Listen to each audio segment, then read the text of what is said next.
Welcome to Charter Local Edition. I'm Brad Pomerance on the Central Coast, and he is back. He is Adam Hill. He is a supervisor in San Luis Obispo County, running for re-election. Yeah. I want to speak with you, sir, about the campaign.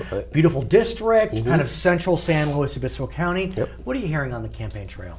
You know, good thing is in our district things are going really well. I mean, really? the economy's strong. We've got, a lot of the new companies or the tech companies that have built headquarters have built them right there in the airport area where I represent, worked with them.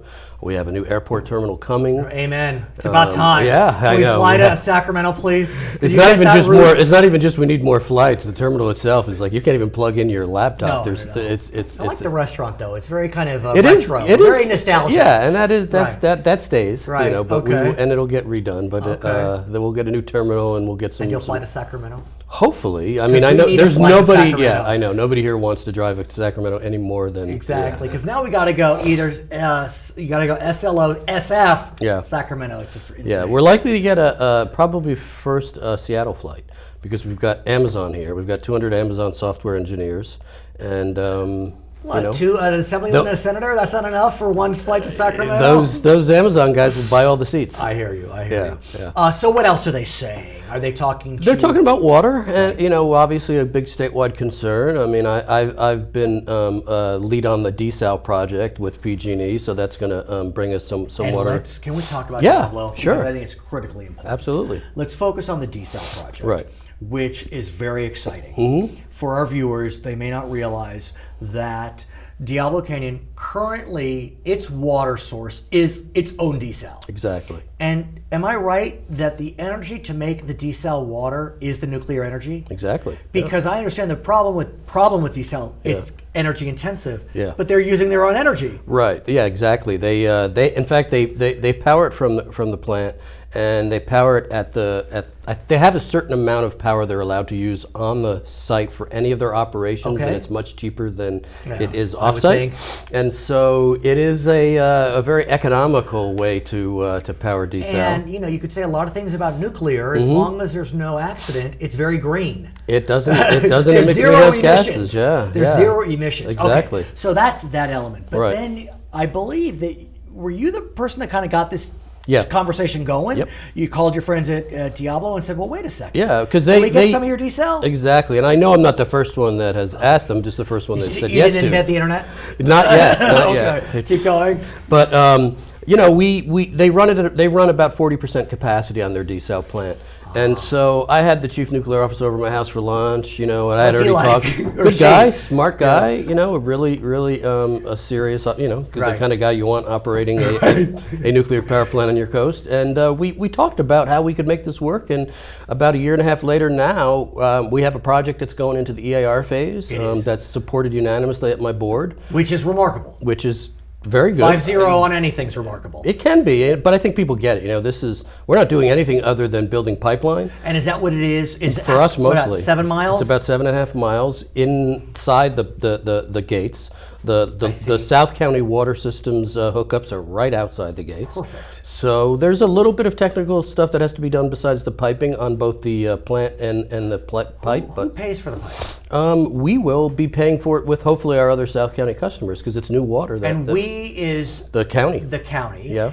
Do we know the cost? We have some rough estimates. I mean, we're getting closer to that, and the EIR will probably give us a little bit of And how long will it take to build? Do you have a sense? Not long. I mean, really, because you're talking about, we decided to go through the full-blown EIR thing instead of going through the governor had the emergency orders. We could have done a short-term project and had an exemption. And we could have already been putting water into the system by now. But we know that there's people that don't like desal, and we know that there's always going to be challenges. So we figured let's cover it. What's the concern with desal? It pushes brine back into the ocean. Yes, it does. Sometimes it sucks out fish larvae. Yes. So there are some marine consequences, I guess you would call it. Okay. But the overwhelming need for water at this point is why you're seeing desal become up and down the coast. A big part of the water portfolio again.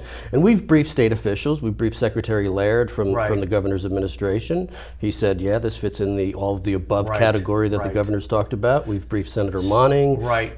So we've made temperature to talk. We were working with the Coastal Commission. Right. It's Do nothing. they need to approve? They need to, I think, at least not fight it. I see. Because there are existing permits and already on that. So it's big enough to provide more water than they need, and it was permitted for that. So for argument's sake, the EIR goes well, there aren't a lot of challenges. Yeah. When do you think we could get that desal? Within about a year. It's Within a year? Because the EIR stuff is most. I mean, again, it's not a new project. The piping is probably the newest. You've got an existing plant, so we're talking about looking at anything that might be disturbed along the roadway that's inside the plant. Which is And then also referring it out to the agencies because there will be an increase in the usage. So we want to make sure that everything's covered. I want to talk about Diablo Canyon generally, because as we know, there has been a lot of controversy surrounding Diablo, deserved or undeserved, I don't know. Right. But San Onofre is closed, Yeah. which was a nuclear power plant in San Diego County. Right. Diablo is the only working nuclear power plant in our state. Correct. And there are discussions about whether Diablo survives. And I want to get a sense from you, where are we? There was a lot of talk about the Nuclear Regulatory Commission in D.C., but now California's involved. Well, they have 3 different state agencies that have to give approval at different levels too. So the NRC is really the main agency about the safety and all the issues that we've talked about through the years, including ones that we've pushed on from our board about seismic safety. Right. And that's why my colleague Bruce Gibson is on the independent overview committee. Right. So we think, or at least my opinion is, if the NRC deems this safe to continue to operate beyond, or beyond its current existing license, then I think it should, because it provides, as we just pointed out, it provides a lot of clean energy. And taking it off the grid, I think it would be a mistake, because it's also expensive to do that. If you started to look at it from the perspective of let's just decommission, their first estimate it would be around $4 billion to do Come that. on. Is what PG&E is responsible for asking how much money and putting some money aside for that, because it's eventually going to be decommissioned, just a matter of when.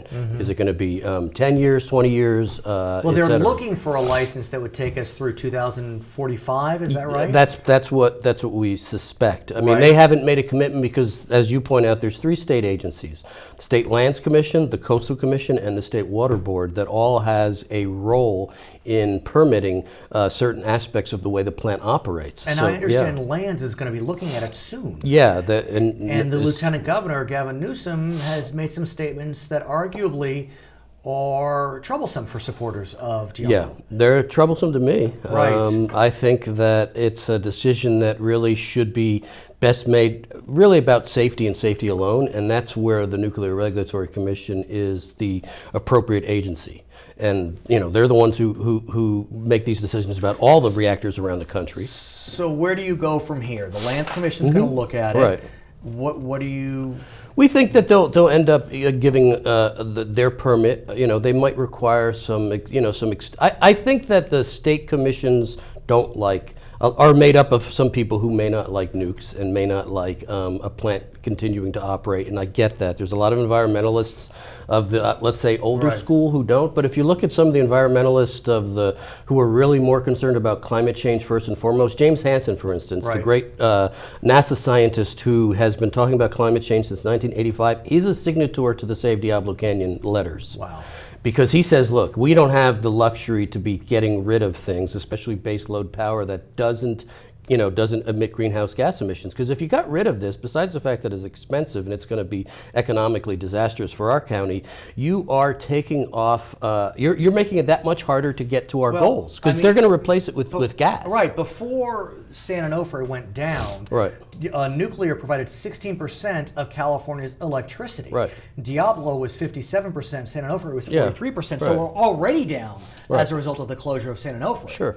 Okay, his name is Adam Hill. He is a supervisor in San Luis Obispo County. He is running for re-election. My name is Brad Pomerance. We're on the beautiful Central Coast today, and you're watching Charter Local Edition.